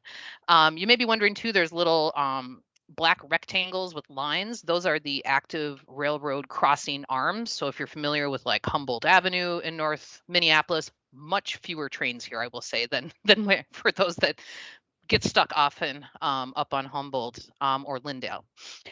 Something else I wanted to point out with this option, it shows a 10-foot shared use path coming from 2nd Street to the railroads, and then it does widen to 14 feet. We have a little bit more room, but you'll see that there's kind of some funny notches in the shared use path, and that's where the rail crossing arms need space for the arm to kick out, so it's not actually in the travel way for people walking or biking.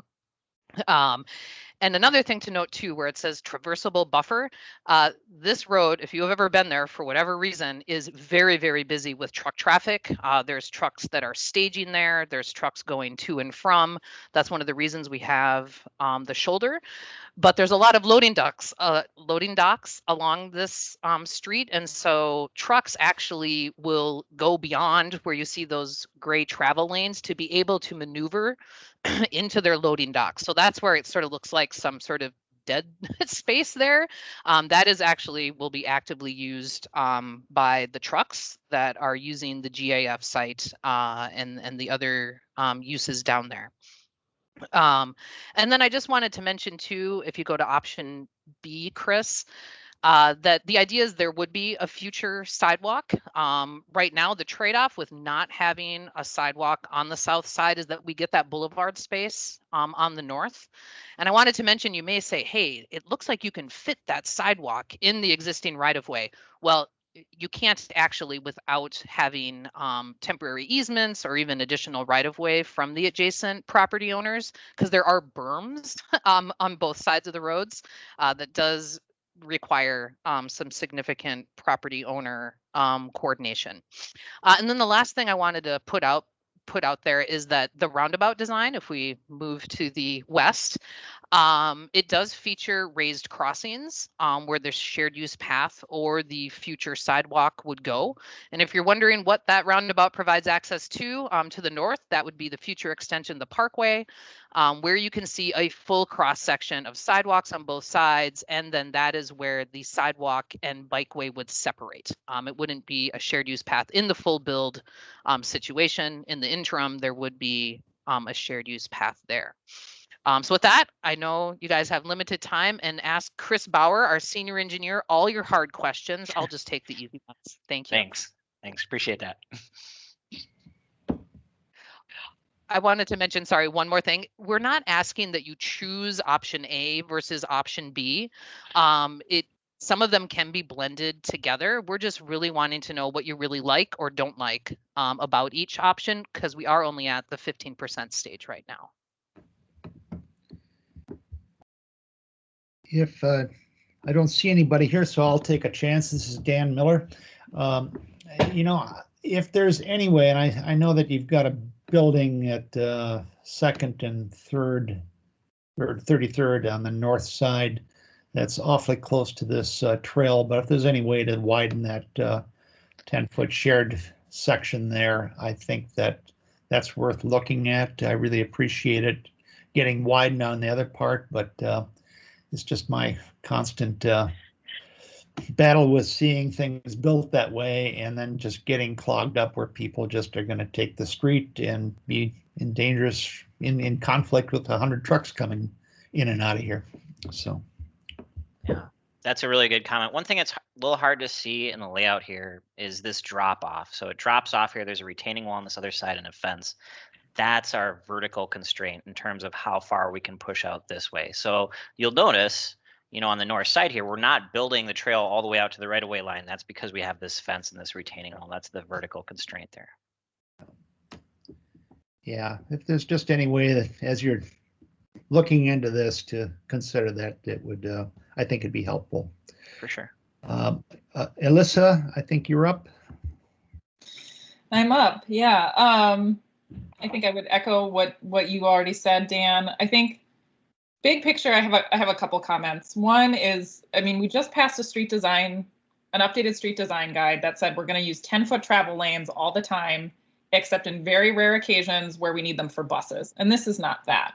So I think as we're having this conversation about is there or is there not room to widen the bike path or the shared use path, like I do not see any reason why these are not 10-foot travel lanes. I know that there are trucks here. I know they have a harder time moving around. And also, like, we have a street design guide that says we should have 10-foot travel lanes, except in cases for buses. Similarly, I cannot believe that we are like reviewing a version of this project where there is no sidewalk on the south side. We have a complete streets policy that says people walking are at the top of our modal hierarchy. And so to see nothing there in one of these versions feels totally unacceptable to me. I am just like, and again, I know this is a larger city policy issue than like this particular project team, but that is like awful and disappointing. And I'm sure the Pedestrian Advisory Committee will have things to say about it. But I really think like we need to be thinking a lot harder and making different trade-offs than the ones we're making right now, where we're trade-offs in favor of cars.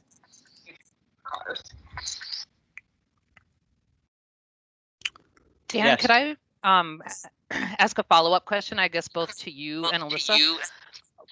Would you prefer a narrower boulevard to get a wider shared use path? This is Dan. I would give it consideration. I'm just, my concern is that you're just building in conflict with different users, and hopefully this is going to get used. And if you get to 12 feet, it would be a little bit easier to get around each other. Yeah. And then just to respond to Alyssa's comment about not having a sidewalk on the south side, I agree, significant heartburn. And we talked about it a lot, and that's why we have two options. And I just want folks to think about the experience of a pedestrian crossing several active railroad tracks plus trucks maneuvering active loading docks. And I guess that's the part where it's weighing the safety with the access. So it's absolutely, that's why we're bringing the two options forward. Getting into this, to expand on that just a little bit more, it's hard to see from the aerial photo, but there's something like 7 different loading docks on the north edge of this property.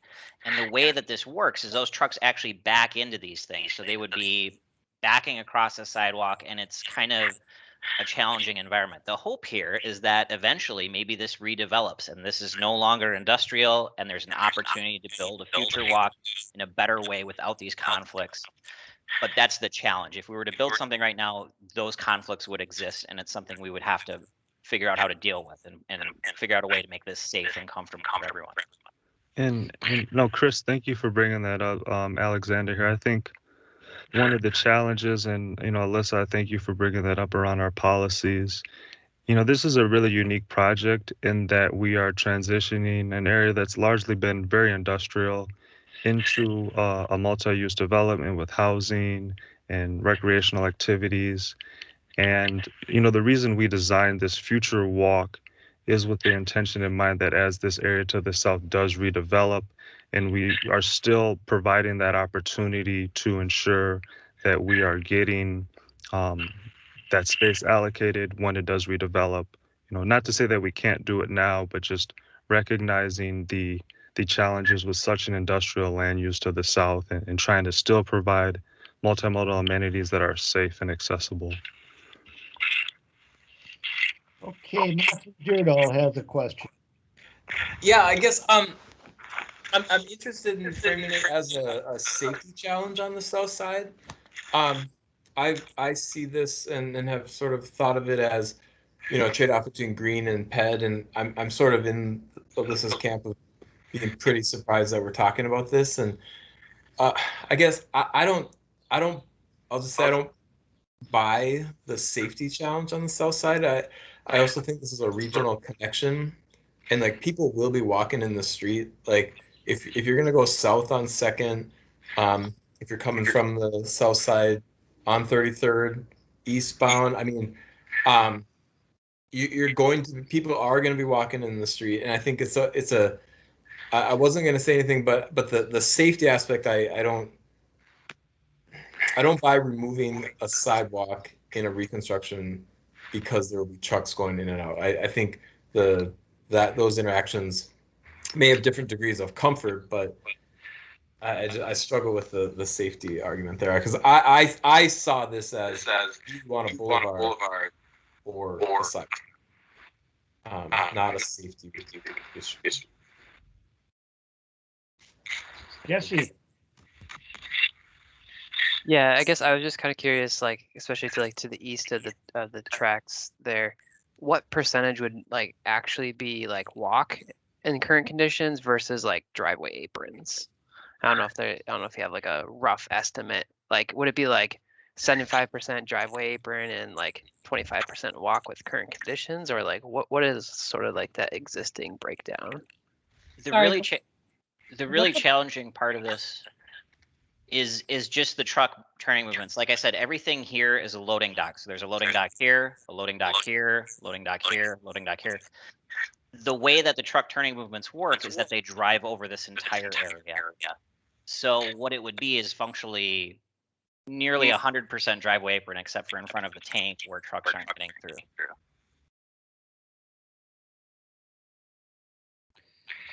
Okay, Cadence. Cadence? Yeah, sorry, it was on mute. I'm trying to wrap my head around sorry, there's some weird feedback. The roundabout design, it looks like obviously it's designed for truck turning movement and like a driveway or like an apron for them to drive up on. I'm just curious if y'all have engaged some of the industrial property owners or like the businesses there and what they've had to say. And if this would actually make them reconsider retaining their operations here. Like, is that part of the consideration that like this would redevelop? So we're already thinking about this design in the future if these businesses weren't here? Cadence, can you just repeat the question one more time, please? Have you talked to the property owners and or businesses that are operating the truck operations out of here with respect specifically to the roundabout? And I'm just curious if you've received comments from the business owners being like, we don't like this, we want to move the businesses, like something to that effect. So that's a great question. We have engaged with GAF, with Libra, with Sanchez Autos, all the business owners around here. Overall, they are in support of the roundabout because it simplifies their vehicle turnaround operations, and also is pretty critical to providing truck access onto the Upper Harbor Terminal site, especially in phase 1 of the development. And also additionally, at least in my conversations with GAF, is that they're intending to stay in this area for the foreseeable future. You know, I don't know what that means as I think the reality is this section of North Minneapolis is going to start to redevelop and start to transition towards more active uses. So I think as that starts to continue, you'll start to see less industrial, but I think that may take some time, decades before that's really fully realized and fully transitioned. So to answer your question, I think from our engagement with the business owners, they are in support of the roundabout. Okay, Alyssa? Yeah, I just wanted to come back to two things. The safety issue, right? So if we're anticipating that it's going to be decades until this is fully redeveloped, like we can't wait decades to put a sidewalk in on the south side. I think that's not acceptable. And then second, I just wanted to go back and respond explicitly to Ciara, your question. Hi, Ciara, nice to see you again. It's been many years. I would support taking space from the 11-foot travel lanes and the 6-foot shoulder to widen the shared use path. I don't think, right, green infrastructure is really important, and I don't think we should have to make a choice between green infrastructure and biking and walking infrastructure. I think we should make that trade-off in the street.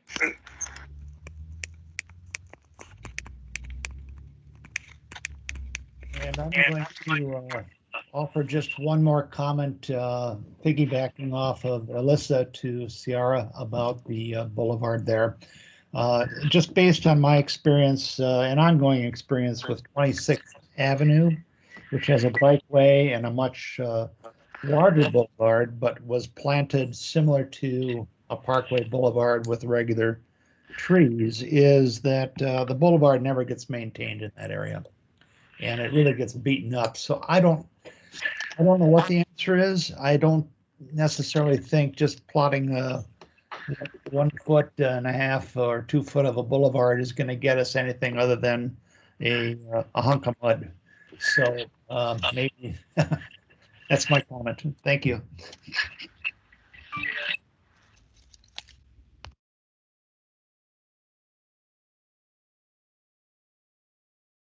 Chris Bauer, could you show option A that shows the sidewalk again? I think so people can, I know there was a question of how much is driveway apron, how much is sidewalk, just so folks can sort of see what that looks like a little bit more. Yeah, and the vision for this, is that we wouldn't really change anything behind the walk. This is all paved right now, and to fit all of the truck turning movements in and out of here, it would all remain paved behind the walk. And I guess the other thing I wanted to mention too is, of course, there are 0 bike bed facilities here right now. This is these are my words, it very much, if you're down there, looks and feels and operates as a driveway and truck staging area for the GAF asphalt shingle plant. I mean, that's sort of what it feels like. So, I mean, I guess part of that, you know, driveway apron versus like regular curb. I mean, that there's like other options, right? Like mountable curbs or different degrees on the curb. You know, so it's like, because we're only talking about like big wheels of big trucks that can go over something. So I mean, I think we can use the curb design to accommodate those wheels. Yeah. Yep, Right. agree completely. You know, what we're showing right now is mountable curb on the travel lane side. The question that I would have, and this is the thing that gets really important in the detail design, is what happens on the back of the walk. So what defines the back edge of the walk so it just doesn't blend into this and it becomes all one sea of pavement? That becomes really critical, I think, here. So we look at maybe doing things like colored concrete or something here. Something needs to happen on the backside, I think, to better define that edge. So that would be a really important detail. Can I clarify what's the concern about behind the sidewalk? Is that people walking too far into the property? So to take a look at this in Street View, it's kind of helpful to see this. So you could imagine if we put a mountable curb here and just put a sidewalk, it blends into all of this. It looks like an extension of this loading bay or kind of this parking area. I don't think we want to, make this a place where trucks can park and kind of hang out and all these things. We'd have to differentiate it somehow in terms of the material choices or how we design this to define this back edge and make it look like not an extension of their driveway. I'll just say I think it'd be interesting to play with some options, but sidewalks are in those like square chunks, right? And then the rest is.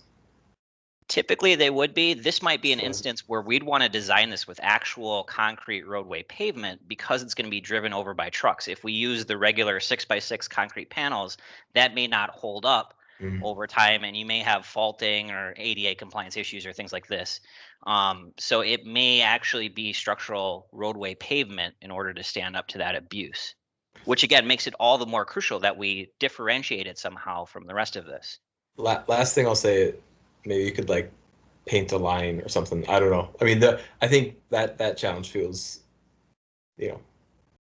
solvable. So thank you. I think so. Yeah, that's not to suggest that we can't find a way. I think that's just a very important design detail that we don't have an answer for right now, but certainly we'd have to sort out if we were to do that.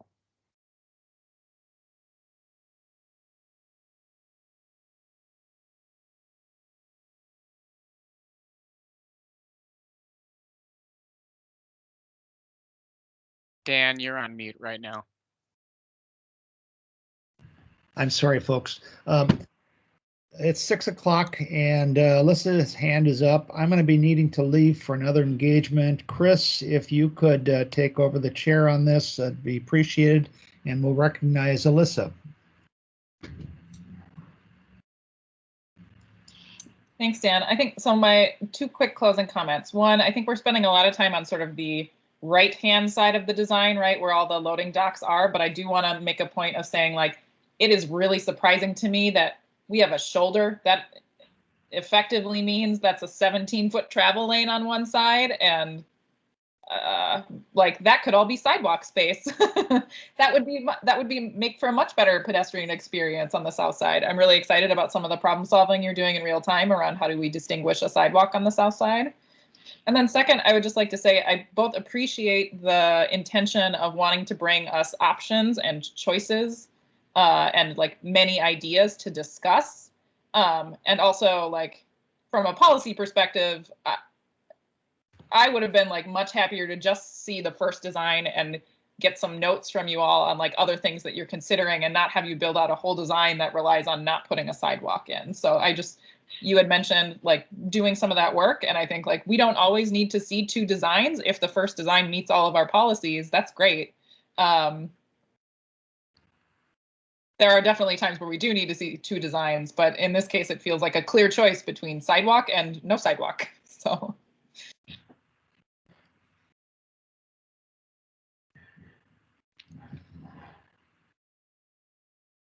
Okay, I'm seeing no questions in the queue.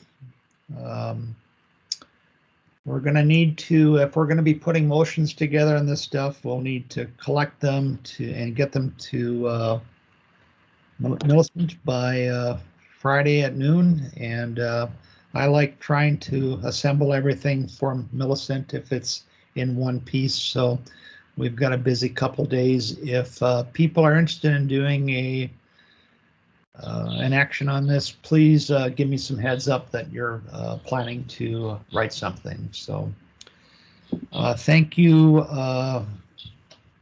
Alexander and Ciara and Chris for making this final presentation. Thank you. Yeah, thank you all for the feedback.